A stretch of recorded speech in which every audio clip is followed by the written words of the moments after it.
Welcome to the Rhema NOW Podcast. Let's talk about how we can have a real and tangible relationship with God, exploring practical ways of engaging with Him that lead to conversations and encounters that will never leave you the same. Listen to true stories of experiences with God that paint a picture of the Father's heart, revealing His true nature. Our hope is that you too will experience God for yourself and get to know how good He really is. We are super excited to have the honor of talking with Chip Judd today. Welcome to our podcast, Chip. Glad to be here, man. Good to connect after a gap. Yeah, I know. I was just thinking about it this morning, the amazing times that I had being able to go through some counseling with you. And honestly, those were some of the most profound moments I've experienced with any counselor.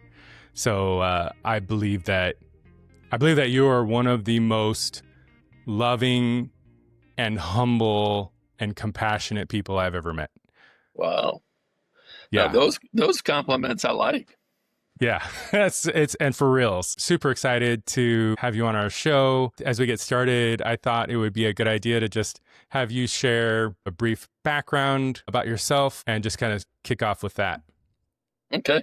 I got saved in my early 20s, a month after I got married. And there's a story to that. I was a bit of a rascal. And as soon as I got saved, I had a sense that, I'd found what I'd been looking for my whole life. And I just got radically saved and got into things. I was in the ministry. That was in 1976. 1980, I was ordained as a pastor and always did a lot of counseling. So went back to school in the late 80s, got my master's in counseling. So I was a pastor, professionally trained in counseling. And I didn't realize that the shift that was going to bring into my life, and was pastoring a church that God helped us plant and all. And started working with leaders, their staff, just people that wanted to get unstuck and grow. And eventually started traveling some, and then it just we started doing that full time. And now I'm on staff at a large church, Seacoast Church. At least 20,000 people, 14 campuses. Wow. Maybe 15 now. We just launched one Sunday. Married next year will be 50 years. How about that? Wow. Congratulations. Cool? That's amazing. Yeah, next year will be 50 years. And 3 kids, all married to really cool people, 7 grandkids. I don't know if we're going to get into it later, but recently I've had some health challenges that God wonderfully brought us through. But it was a bumpy ride. But I just love, a couple of phrases that I use to kind of communicate what I do.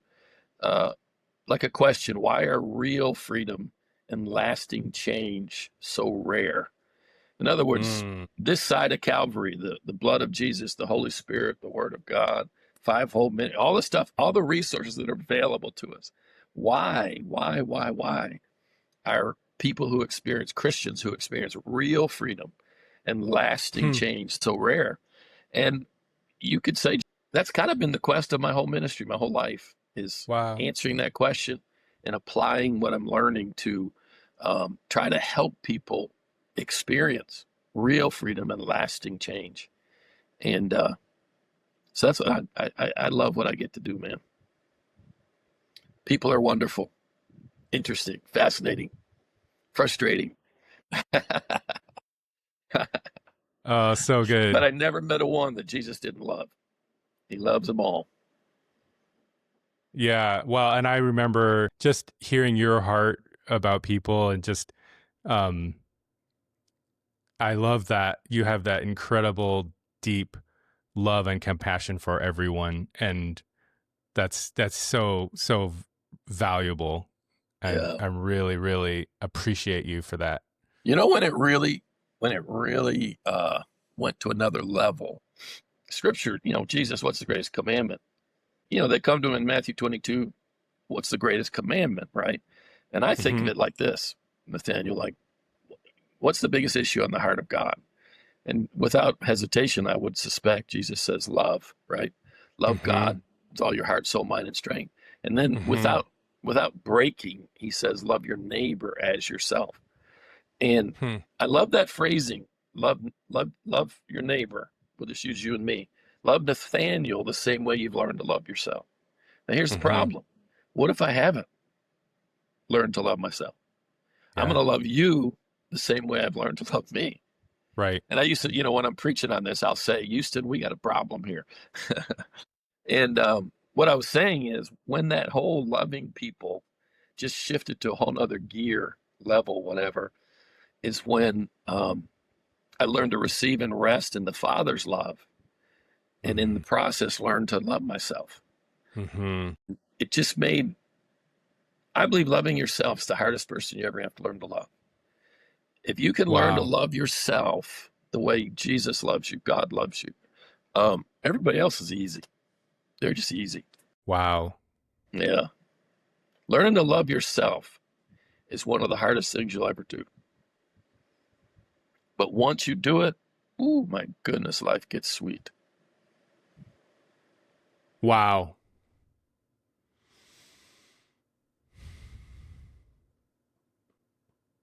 What are you thinking? You're thinking something. I so resonate with that. Just it's sinking in. I totally see how that's absolutely true. Yeah. And it makes sense why I feel so much love from you. And just like there's a difference, Yeah. and so that all makes sense. But it's something that Yeah. I want. It's something I want. And I think that I've come to love myself more than ever, but there's layers, Yeah. in some of the podcasts that we've done where I've talked about my own journey with the Lord. That's the first time that I really heard God talk to me, wrecked me, because I wasn't used to that. But that his heart was, I want to talk to you. I want to hear your perspective. I want to hear from you. I want to be with you. And I was like, just rocked, because that wasn't my understanding of God. And Yeah. because I had never related to him before, because it's always been knowledge about him and always just being a good Christian and not knowing who he Yeah. is. And so it wasn't until I started hearing from him was Yeah. when I started realizing there's a whole nother Mm. realm of love that I've never encountered before. Yeah. And so, so that begins to open up your heart to be able to, as you receive that, then it Yeah. makes it easier for you to be able to give that away to others around you. And he's always so much nicer than you expect. I know, right? If you ever get to the It's place, so true. like maybe in a seminar or a class or something, and somebody's helping you learn to hear the voice of God, when you really have a moment where he speaks to you, I think part of why people miss it and don't catch it is he's nicer to us than we are. I mean, I I don't know know. about you, but I've had times when I started my prayer time thinking I need a spanking. I mean, I hadn't prayed enough. You kind of this kind of list of your failings, and I can still remember one right out my living room. I remember I was in my recliner and I was starting to pray, and I was basically in this mode. God, I don't deserve you to be nice to me. Blah blah blah, that kind of thing. Yeah. Next thing I know, the love of God just dropped out of the ceiling and wrapped me up. I'm getting goosebumps right now. And he just like, who told you that? And I was like, Hmm. what do you mean who told me that? That's true. And he said, I didn't tell you that. He said, I'm not upset with you. I kind of thought you sat down here to spend some time with me. I don't want to hear all that junk. I want to hang out. And I just started weeping because I Yeah. thought, God, this isn't right. You shouldn't be so nice to me. I don't deserve it. And that, to me, Nathaniel, is one of the key things I've learned. You got to deal Mm-hmm. with that word deserve. Because Mm. here's my deal. Years ago, speaking's a little nerve-wracking. So years ago, I'm talking decades ago, I'd be getting ready on Saturday night to preach on Sunday. Mm-hmm. And you know how the devil works, man. Man, you didn't pray enough this week. You didn't study enough. Hmm. blah, blah, blah. And it's not hard to build a case that you don't, it all translates into this one phrase: you don't deserve to be anointed tomorrow morning for Wow. church. You know what I learned that stopped it dead? What? There's a verse, I'm probably taking it a little bit out of context, but there's a verse in the Bible that says, agree with your adversary quickly. So what I learned to do is, I'd be there on Saturday night, and it would all start. You don't deserve to be anointed, blah, blah. You know what I'd do? I'd just stop and say, you know what? You're absolutely right. You are absolutely right. I do not deserve to be anointed. I don't deserve to have the word of the Lord for these people in the morning. I don't. But you know what? I'm going to. You know why? Not because I'm good. I'm going to have the word of the Lord tomorrow because he's good. Not because I'm good. And I didn't realize the secret little key I was getting, but it works in almost every situation. Well, you don't deserve that promotion. You know what? You don't deserve to make that much money. I don't. But if he wants me to, I'm going to. But I don't deserve it. You know, this health challenge I've just come through. I remember when it first got really, really serious. My wife had a moment of, why, Chipper? You're an amazing man. This just it isn't fair. It isn't right. You don't deserve this. And I said, baby, time out a minute. I said, would you agree our life's been blessed? Yeah. You agree we have amazing friends? Yes. You agree God's taken amazing care of us, given us a great reputation, that whatever. Yeah. I said, do we deserve that? She said, no. I said, well, then we don't deserve the sickness either. I said, I don't know why, but I don't know why on the good stuff either. So I said, let's just roll with it, get through it, however God leads us to get through it. And God's going to speak the whole way through. Let's just live on what he says. And it's fun, man. It's fun hearing the voice of God. Ooh, it's fun. I showed you a minute ago before we got started, but this is my journal for this year. I have one journal per year, and I've actually filled journals. Now this one's probably about there, so I got to, but and it some of it's not all that whatever, but some of it is just flat out encounters. Nice. And sometimes, I'll start thinking, or sometimes I'll just ask God a question, and his answer will come out of a direction I never saw it coming from. It's just fun, man. I don't know how people serve God without the supernatural, without praying in the Spirit, without the gifts, without hearing his voice, without seeing things in the Spirit. This stuff's fun, man. I love your perspective on that. I wholeheartedly agree. I actually wanted to have you touch on your health issue that you faced, and there was a pretty cool God encounter that carried you through it. I would love to hear your situation and then kind of how God carried you through that.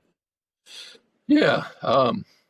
8 years ago, my wife and I would run, run, walk, but I hit a point where I was in decent shape, and I'd come back and I'd say, baby, I don't know what it is, but I can't get my breath like I should. And I thought, I'm more out of shape than I thought or something.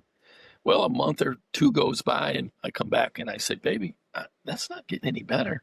And we're running 3-4 days a week. And, I'm a little thick, a little slow, whatever. But finally it was, I'd walk up a flight of stairs and I'd be like, why am I out of breath? And so we ended up, I got pneumonia, kind of a seasonal thing. Allergies would lead to this, to that, whatever. Sure. Went to a doc in the box, and he did x-rays, said, yeah, you got pneumonia. And he said, but he said, there's something else too. And foolishly, he told me what he thought it was. And the reason I say foolishly is it was a horrible diagnosis. And he was right.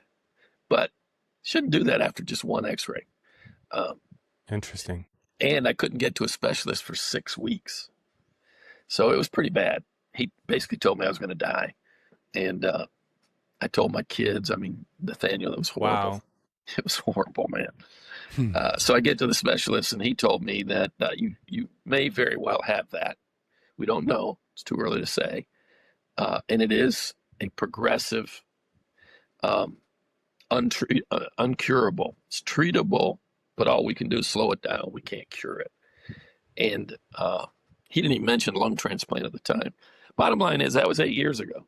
So we did everything and whatever, went on some medicine that's supposed to slow it down. And of course, prayed for a miracle.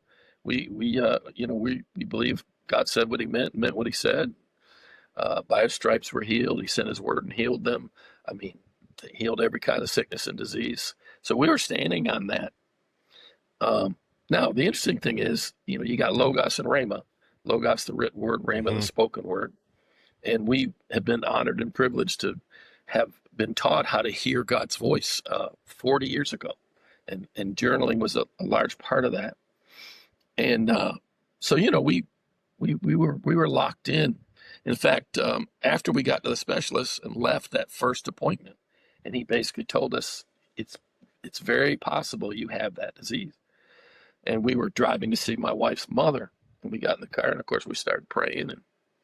And one of the things that I learned through Mark Verkler that I was telling you about, one of them is you tune to spontaneity. In other words, you expect God's voice to sound like yours, but the thoughts to not be like yours. And so we're driving and praying, and I just hear this one little phrase, I got this. And I thought, I wouldn't have said that right now. And so now I'm not saying that's the acid test that it's God, but it just, we kind of just knew it was. And that was 8 years ago. And that word kind of, to some degree, carried us. Wow. Well, here's the thing, a little side note. When you're in a foxhole in a battle, it's too late to build bullets. If you don't have your bullets made before you get in the foxhole, you're in trouble. Now, my point there is, most of us aren't ready for the challenge when it comes. And then we want to fuss at God because it's going worse than we thought. And I don't mean that ugly, but I want you to prepare for challenges before you face the challenges. And again, forgive me if it sounds like I'm patting myself on the back, but we were pretty prepared. I mean, next year will be 50 years walking with God, uninterrupted, hungry all the way. It's progressive, so it continued to get worse. And we were praying. We realized there were 3 possible outcomes. Number 1 was our favorite, healed. Boom, go to sleep, wake up. Oh, wow, I just had the deepest breath I've had in years. So healing, and we were believing for it. Lung transplant, because by then we learned that was a common treatment. And then third, I go to be with Jesus, but there were no other options. Those 3: get healed, lung transplant, or go to be with Jesus. And I was still feeling good enough that I was able to build and fight, and you know what I mean? Bless their hearts, some people are so sick they can't even do their own fighting. I asked the Lord in that stretch, I said, God, do you want me to recruit an army of faith-filled prayer warriors and storm the gates and all that kind of stuff? And I just felt like, no. And I didn't really want to do it because I travel, and Nathaniel, I work with people in different locations, and I just didn't want random people asking me how I'm doing. Yeah. I just felt led to, friends in my church and that kind of thing. And I'd rather have 10 sincere people praying for me than 1,000 who are just like, whatever. And forgive me, I don't mean there's not 1,000 people that care about me. I know you do, and you've shown it amazingly well. But I just wanted to play my cards close initially. So we trucked along like that. And all the way through there, Nathaniel, I'd have moments with God where it just, faith comes by hearing and hearing and hearing and hearing. And I would just have these moments where one way or another, God would just gently, but so firmly communicate to me, it's cool. I got this. I got this. And now, were there moments when, well, why do the reports keep going in the wrong direction? I got this. So, again, I said, should we storm the gates? And I felt like, here's probably one of the strangest things I felt like he said to me, but I got it immediately. He said, I don't want you to faith your way through this. I want you to trust your way through this. And again, if you've never been around the word of faith at all, which I am, and my core theology is still word of faith, I just think we took a few things a little too far and got a little bit too arrogant with some of it, self-centered with some of it. But I still believe in the integrity of the word and all that. But what it meant to me was base your confidence on who I am and who I've been to you up until this moment. Don't base your confidence on your ability to faith it up. I'm gonna get right. You've got faith. You trust me. Lean into your faith, your trust, not your faith, because trust makes it about me, God. Faith makes it about you. Do you have faith? And I really felt peace. And I would say that was probably about year 5 or 6 in the 8-year journey.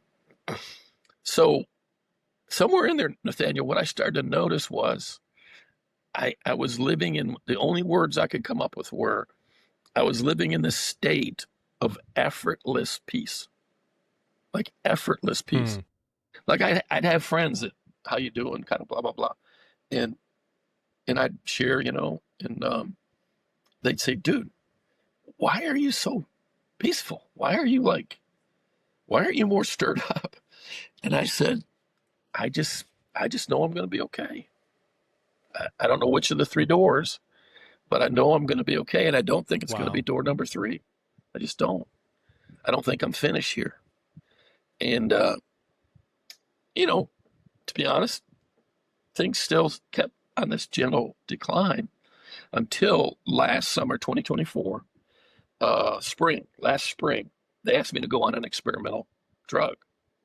And they said it had the potential to not slow down or stop, but to reverse the disease. Colleen and I, my wife, felt decent about it. When I say decent, what I meant was I'd rather just wake up healed.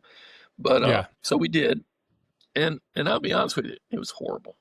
It was a horrible experience. The symptoms I was already experiencing because of the medication I was on just got worse. And it's supposed to be a 12-week study. 7 weeks, I told them, I said, I can't, man, I'm done. I can't do this. My poor wife, I was bad, dude. I was bad. I could hardly get off the couch. I'd sit on the couch and I'd just stare, and it was bad. And so we got off that, and I don't know what it did. I can't blame it on the medicine, but it just was like that pushed me off the cliff. And where I was going like this, now I was going like this. And that's when I went on oxygen, and wish I'd gone on about a year sooner, because it improved the quality of my life so much, being able to breathe. But things got worse, and it was time to talk to the lung transplant people. And I didn't want to do any of it, but I knew I was going to be okay no matter what. So I'm praying one time, and the whole thing of this journaling that I learned, I call it stop, look, listen, write it down. And look means, does God want to show you something? Because you know how it is, a picture is worth 1,000 words. So I'd go to pray, and I'd pray about, God, what's the outcome going to be? And I could try to dodge it all I wanted, but I saw myself in a hospital bed after surgery with tubes coming out everywhere. And I said, God, I'm not too smart, but I think I know what that means. And I don't automatically trust a word, So I'd Mm-hmm. pray that way for not long, but a little while. And every time I prayed, what's the outcome? Um, I was post-surgery, but in other words, I had survived surgery. Oh, And so for a while, I kind of hid that because, people that were in the know, but at this point, I've made it public because I was dragging oxygen around. Um, uh, so people like, believe in God. And I said, yeah, we're believing God for a miracle. We're believing God that we're coming out the other side. And now I had already become convinced that for whatever reason, God was going to have me go the surgery route. And and I told God, I told God through the whole process, I said, God, you own me. You can do anything you want with me. And I know it'll always be fair and just because you're incapable of being any other way. So, and the story of how I got the lungs is pretty cool. Uh, but sure enough, we went on the list, and I got a call on November 18th that we think we have lungs for you. And a little side note there, probably about year 6, we were praying, my wife and I, and she just started to weep. And I said, baby, what's going on? And she said, well, I just realized that for you to get lungs, some other family has to lose a loved one. And I just right. said, oh my gosh, because I hadn't really Mm. thought about it. And so we both just prayed and cried. And from that moment, we prayed every single day for that donor's family, every single day. Wow. Yeah. So that call on the 18th was from someone that we knew really, really well. And it was my best friend's daughter. This gets a little confusing. My best friend's daughter's best friend up in Maryland, her husband was having mental health struggles. Well, he committed suicide. So I get this random call on the 18th from my best friend's daughter. Do you still need lungs?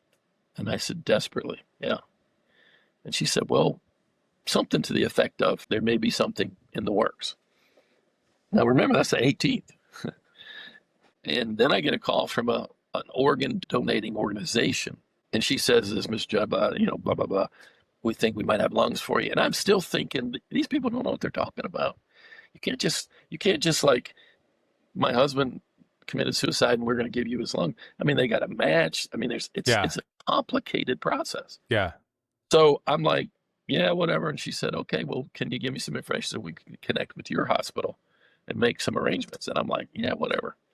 And I'm still kind of like, this is weird. Well, then the next day, which is the 19th, I get a call from my hospital. And she says, is this Mr. Judd? And I said, yeah. And they said, well, we have lungs for you. I said, okay, time out. What do you mean you have lungs for me? And I'm thinking it's got to be connected to this weird string of phone calls. And she said, yeah, we have been contacted from out of the area, and the doctor's on his way to examine them. And we have lungs. Do you want them?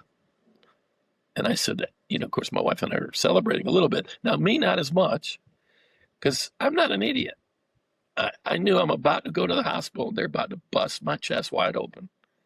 And the way I put it to my doctor, and he got a kick out of it, was I'm about to get on a ride I can't get off. Yeah. And so the short of it is, when the gentleman had committed suicide, and there's more to the story. It's an amazing story. The wife had tried to stop him, and he shot through her arm and then Gosh. into his head. I mean, it's just crazy. Wow. But after the dust had settled, the doctors came to her and said, well, your husband volunteered to be an organ donor. Do you have anybody that needs organs? Most people don't know this, but you can designate organs. Hmm. So she immediately said, there's a man named Chip Judd down in South Carolina, and I want him to get these lungs. Now, they still have to match and all. Well, they did. Wow. I mean, what are the chances of that, Nathaniel? She designates me his lungs, and they match perfectly. 51-year-old lungs. Wow.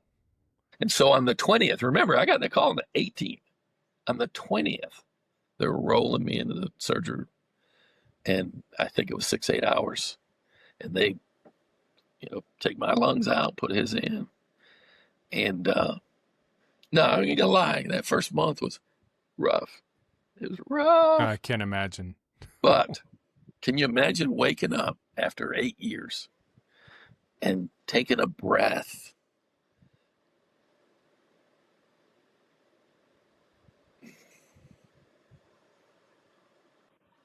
So easy to take it for granted, It's like I feel his presence, man. But that first real deep breath, I just felt like it was going to go on forever. Wow. It was just like, thank you, Lord. It's pretty amazing, dude. And, wow. I mean, the care I received was incredible. My wife, my kids, my friends, the hospital staff. I don't know if you saw this podcast, but my wife and kids did one to share the journey from their perspective. It's pretty cool. I haven't seen that. I should check it out. It's pretty cool. They made reference to kind of what your question about trusting God and all. They said that part of what got us through better than we would have is, they said Dad was just so calm. He said Dad was never upset, afraid, nervous, and that they noticed it, and they were like, it really helped them not lose it. Now, obviously, we had some emotional moments, and there was one really scary spot. Right before they put me on the list. They came to me, or we went for an appointment thinking we were getting on the list, and they said, we have one more test you got to do. We noticed something about your liver, and they won't give you any transplants if you have other things going on. Sure. Because they don't want to waste the organs, Sure. So I had to get a liver biopsy, and they said, I hate to make it so stark, but if it falls one way, you're good to go. If it falls the other way, you will never get a transplant. Jeez. And so we had to wait 5 days for the results. Now, here's a cool moment. You want me to share one more cool moment? Yeah. So in the middle of this, that was really the scariest for me of the whole journey. And I had a rough day, one pretty rough day in there. Well, Greg Surratt, pastor, best friend, pastor of the church I work for, he sends me a song by Brandon Lake, and it just really kind of lifts me. Brandon goes to our church. I don't know if you knew that. I didn't. Oh, it's awesome. Brandon, I've known Brandon since he was a kid. Wow. But he sends me a song, and "Fear is Not My Future," and it kind of broke something, and I sort of started to turn the corner, and I'm standing at the door of my condo, looking out glass doors, and I'm like, God, and I'm starting to feel a little better. I feel like that oppressive fear had been broken, and I'm standing there, and I hear this phrase, "In the land of the living," and I'm like, I think that's a scripture. So I look it up, and I can't remember where it is. I think it's a Psalm, but it says basically how horrible it would have been, or would be, if I didn't believe I would see the goodness of God in the land of the living. Now, dude, I'm not smart enough to think of that. So I was standing there, I'm like, okay, all right. And of course, you know what that does. It just kind of starts rising. Yeah. And then I heard the phrase. Now, this isn't straight quoted from the Bible, but the content of the thought is, and the phrase I heard was, "In the palm of my hand." And I thought, okay. Well, then that whole effortless piece I mentioned, Mm-hmm. I thought, this is a good time, because I was starting to feel it again. I was starting to feel this, Hmm. oh, it's going to be good. It's going to be okay. And then I said, you know what, God, I got a question. I've had this effortless peace for so much of this journey. Is that weird? Like, is it weird to have this much peace when you're kind of in a life and death situation? And you know what immediately I heard?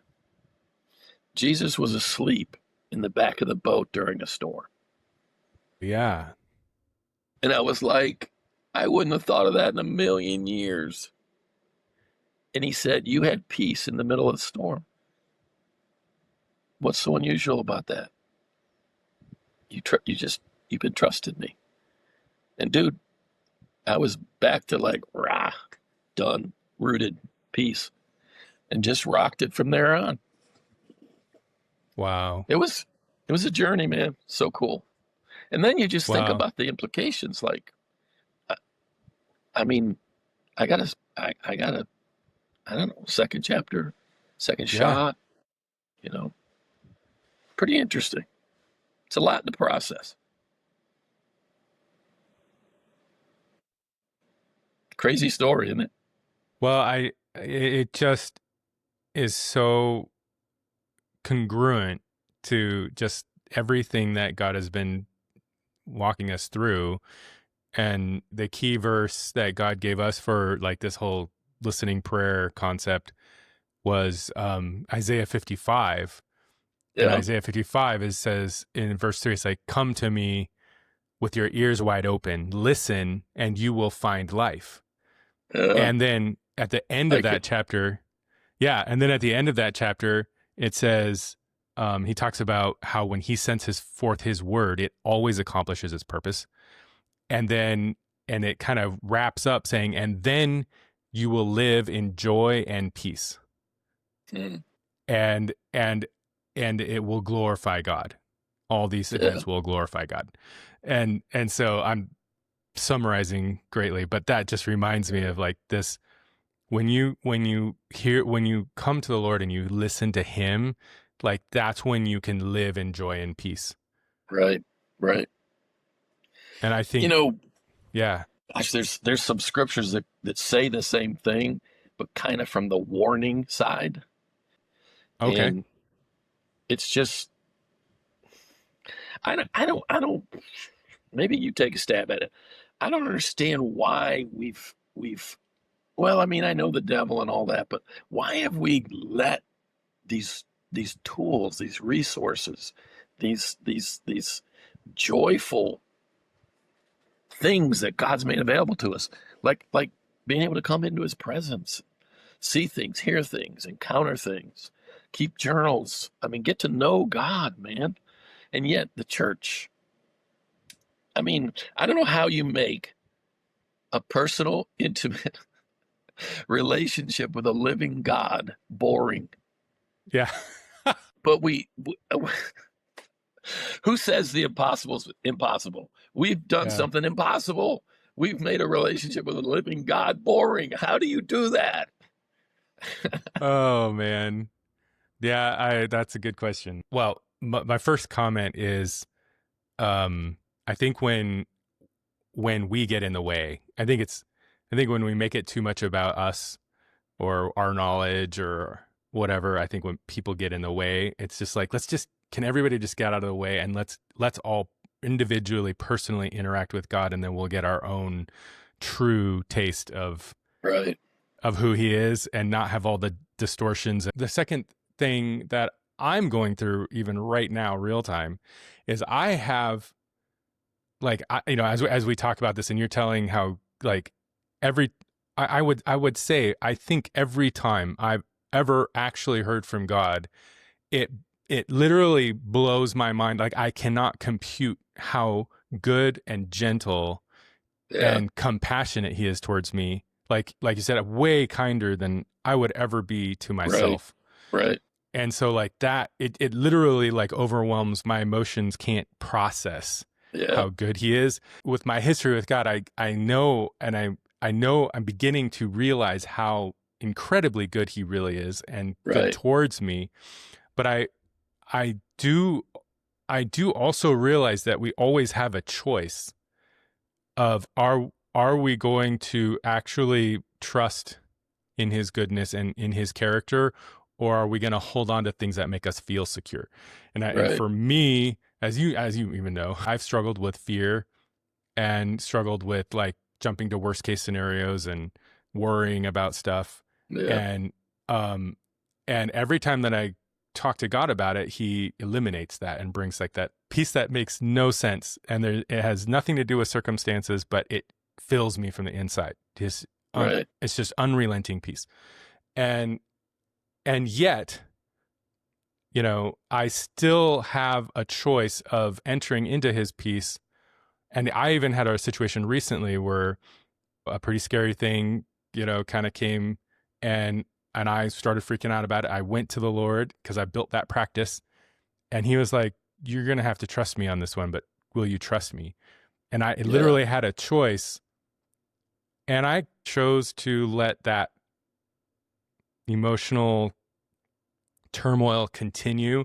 And I was actually discovering that I think that I feel like if I let that go, if I allow myself to be worried, that eventually maybe that will bring some kind of solution.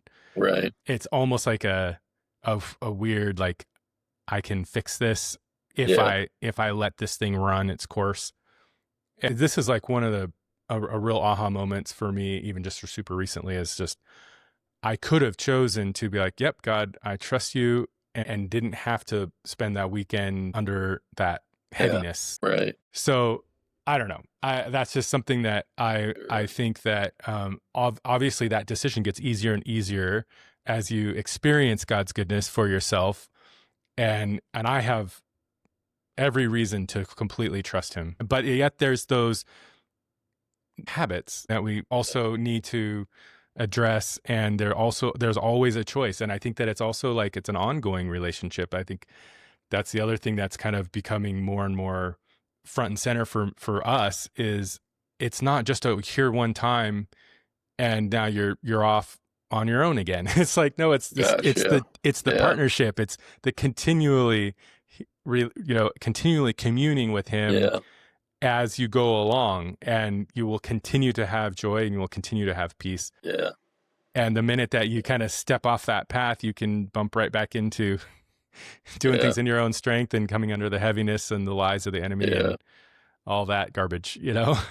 Yeah. You know that one of the cool things, there's lots of them, but one of the cool things in my journey as a pastor, counselor, coach, whatever, consultant, whatever, you know, you use the tools that you have.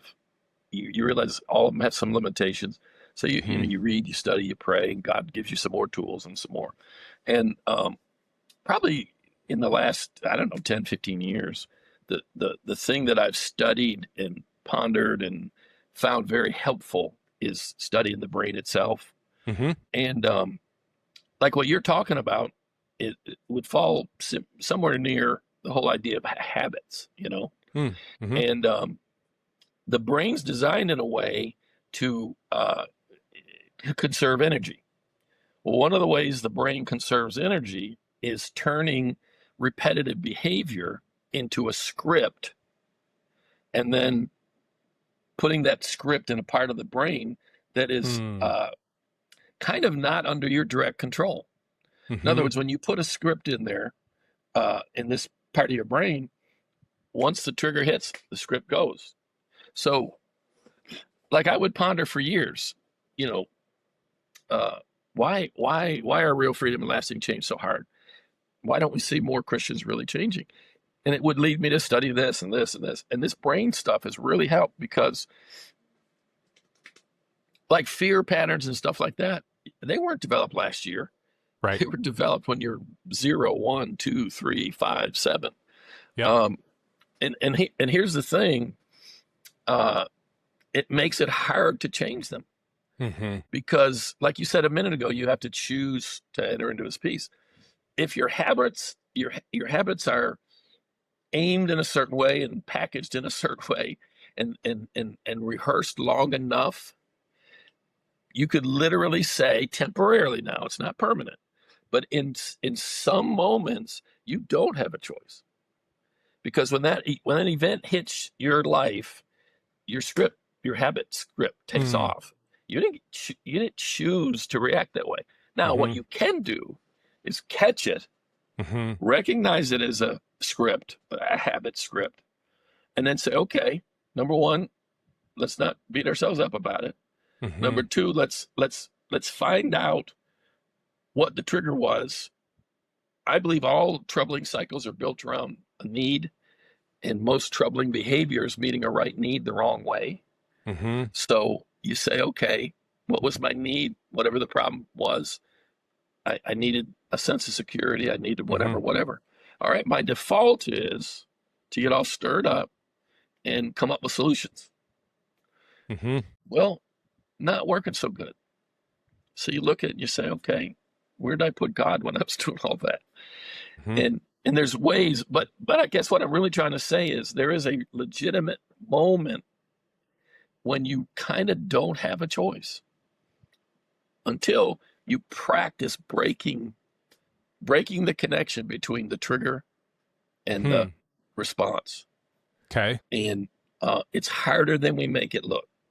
I'm not good anymore with you lay hands on somebody and say they'll never be the same in Jesus' name. I'm like the potential for that to be true is definitely here. Sure. But if you revert to old behavior, old habits, if you don't, what you just said, if you don't continue in this path, what is it? Matthew 12, I think, come back with 7 spirits worse than himself. Sure. And the state of that man is worse than at first. And I don't know about you, Nathaniel, but I've observed that.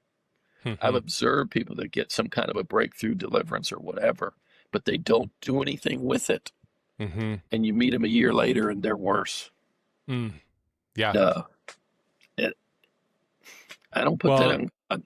That's why the partnership piece is so critical, right? Because if you can continue in that relationship, that's what will reprogram you'll reprogram your thinking ultimately. I think. I mean, there's a lot of cool stuff I've learned, some of it very recently. But just a general observation, no matter what your issue is, somewhere down in there, it's going to be wrestling with the simple thought, did Jesus do enough for me to be forgiven for everything I've ever done, could do, will do to displease God? Did Jesus do enough? And until you resolve that, because that's part of receiving and resting in the Father's love, it isn't that I don't sin as much. Now that's true, but that's a byproduct. The real answer is I just, there's nothing I can do that's not forgivable. There's nothing I can do that's bigger than the blood. And like, I like to use little word games to mess with people's heads, make them think, I hope. But do you not have peace with God because you sin? Or do you sin because you don't have peace with God? And I think it's the second one. Wow. Because if you have peace with God, you're calmer, you think slower, you don't get triggered as much. You're better at identifying what your true need is.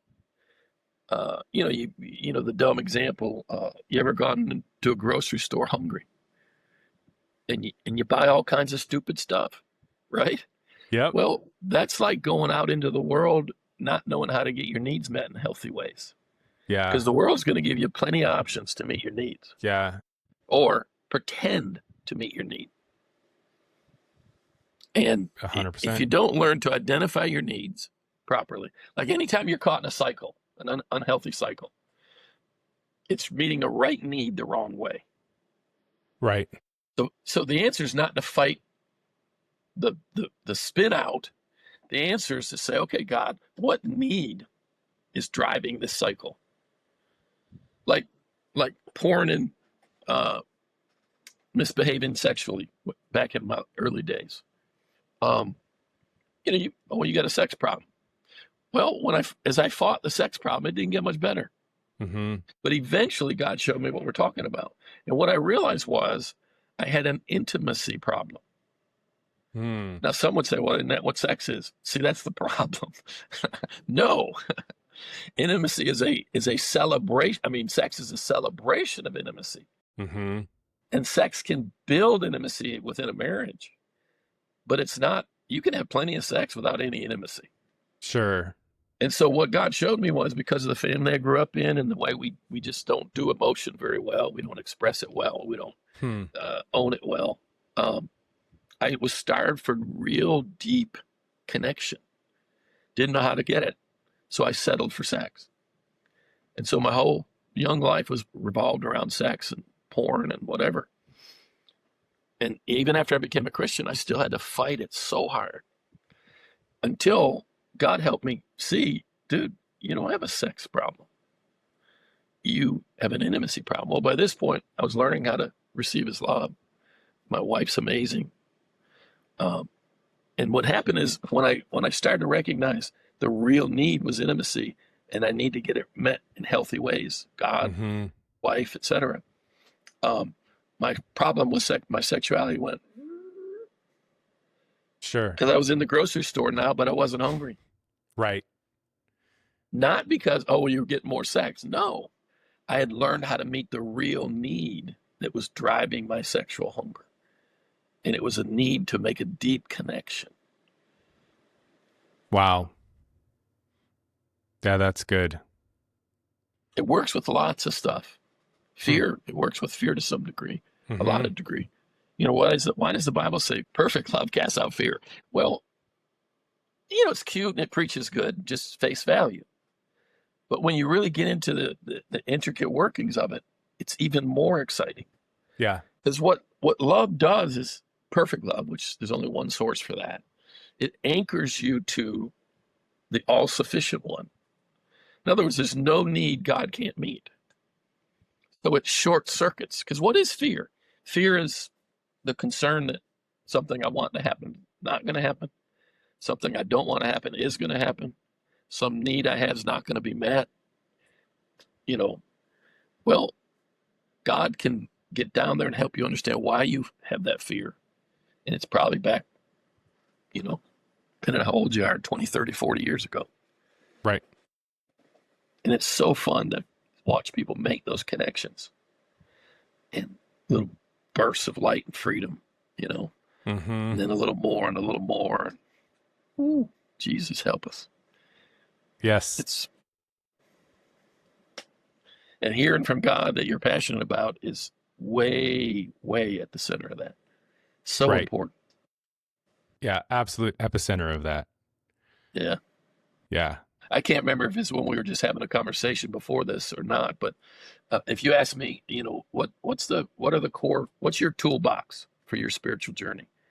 I would say the Word of God, its integrity and reliability, and the way that God's designed us to respond to it and with it, and bring, thy kingdom come, thy will be done, So the Word of God. The second for me would be praying in the Spirit. I love to pray in the Spirit. And then the third would be journaling. Journaling that is my little definition for prayer right now is, at least in the sense of your experience of it. Prayer should be a multi-sensory, experiential encounter. Multi-sensory, what does that mean? It means there should be stuff happen in both directions. See things, hear things, feel things, say things. He responds to what you say, you respond to what he said. I mean, there can be this remarkably intimate setting. And if prayer is just, you coming, reading your list, talking, quoting a few scriptures, maybe worship a little bit, I'm just like, whatever, man. I don't know. I don't know how you live on that, man. Forgive me. I don't mean to offend anybody. It's better than nothing. It's better than nothing. Yep. Yeah. Yeah, that's Sorry if amazing. I'm talking too much.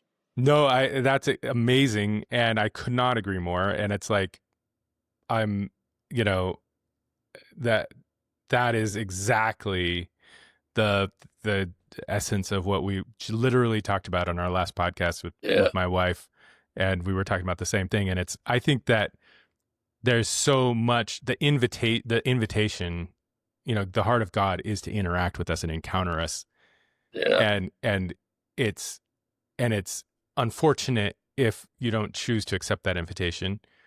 However, I think that God still honors your intentions in your heart yeah, if you're seeking him in the absolutely. way that you know how, and I've done Yeah, that. But it's like I think that God's I have I can't even put I can't wrap my understanding around it, but I just feel like the invitation is just flung wide open.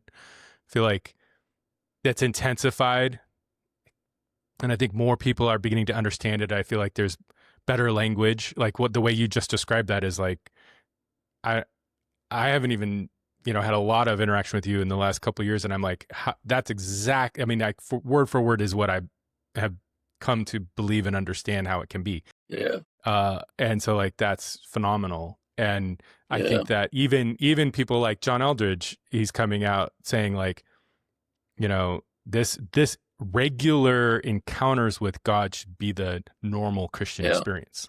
And yeah. My wife he and I, said that recently, and I was like, yeah, yes, we just read his book. Is it Encountering Jesus or something? Um, yeah. I haven't Encounter read that one Jesus, yet. period, really. Really? And he talks Yes. about ordinary mystics. It's Mm-hmm. good stuff. I mean, again, forgive me for being a turd, but a couple things in there I wasn't crazy about, but they're toward the back. But Okay. the stuff about what we're talking about Yeah. is great, absolutely Well, great. and the other thing that it did, something you said earlier, also kind of like you mentioned being prepared, the way that Yeah, you are prepared yeah, for the battle. yeah, That's also something that's I think John Eldridge has really helped me with, and yeah, when he came out with Resilient, yeah, and I think the first book was Get Your Life Back, and then yeah, Resilient, and his whole thing was, hey, if you're not refreshing your soul, if you're not recharging your soul regularly, your soul's going to run dry. So yeah. refresh it, and Right. actually, if you have a resilient soul, it's actually easier for you to engage with Yeah, God. yeah, So it's the same thing. It's like if you keep your soul refreshed, you keep your communion alive and well, and your yeah. intimacy with God, and your trust with God, then you're ready for whatever life throws at you, and life is going to Right, throw at right. you just like Forrest Frank, life's going to give you lemons, but if you're walking with Yeah, Jesus, he's going to make it into lemonade. yeah, yeah. I pick on the making Christianity boring and all that. The Uh, reality of it is, a lot of Christians were saved into an environment that just didn't believe all this stuff, and in fact, they're actually afraid of it and anti even. yeah, So it's a big ask to say that a Christian raised in that environment, uh, you know, just do what we're doing. No big deal. Do it. mm-hmm, Now, to us, it doesn't feel like a big deal. But some of my dearest friends are kind of more on that side of the fence than this side. mm-hmm, And I mean, I'll say some of what I said a little bit ago. I mean, I'll tell them like, man, there's so much more. There's so much more. And they'll listen and all, but you can just tell that they feel like they're being disloyal to parents or a system or interesting, whatever. sure, And that's that's tricky to get them outside of. But if you can get outside there, um, if you can just try a few things differently, mm-hmm, you know, um, whatever. I like a phrase. I can't remember where I picked it up years ago. But when abnormal has become normal, hmm. the return to normal appears abnormal. So I Wow, believe we're I'm not saying we're perfect Christians or we have a perfect form of Christianity, but I think we're closer to what the Bible would call normal Christianity. Well, some people have lived in an abnormal, way below your rights and privileges. And so we look abnormal. And as they try to get to our normal, it feels very abnormal to them. Sure. And I get that. And, you have to be conscious of that when you speak different places. You have to kind of think about, okay, this is their normal. Mine might be up here, so I want to meet them in the middle. I want to challenge them to go beyond where they are, but I can't make the gap so big they could never make it. Right. Yeah. Well, and the truth is that as you start making that, as you start living that out, it feels like there's always a gap of what's available and what you're living, and you keep getting a taste of, the piece that you could be operating in, and I have moments of like, am I a lunatic? Like you were saying, like, is something wrong with me that I'm not afraid of this situation? I do wonder sometimes, is this, can I really trust in what I'm hearing right now? Man, I've had times of prayer, Nathaniel, where I get finished and I'm thinking, okay, dude, you are either psychologically disturbed or all this stuff's real. Because there's times I've had experiences where if anybody was in the room watching me, they'd think there's something wrong with me. And I'm okay with that. But I'm curious, like what are tools that you have that are available to help people in this journey that you want to, I don't know, you have a YouTube channel. I think you got a podcast, right? And I don't know what kind of books you have or whatever you want to mention. Greg and I wrote a book called The Endurance Factor. It wouldn't get into hearing the voice of God, but it's a good book for leaders particularly, but anybody would benefit from it. We're both older guys, so we talked about how to live well and finish strong. Wow. And the things that'll prevent you from doing that. So it's pretty good. I actually have some little mini series, and one of them is on hearing the voice of God.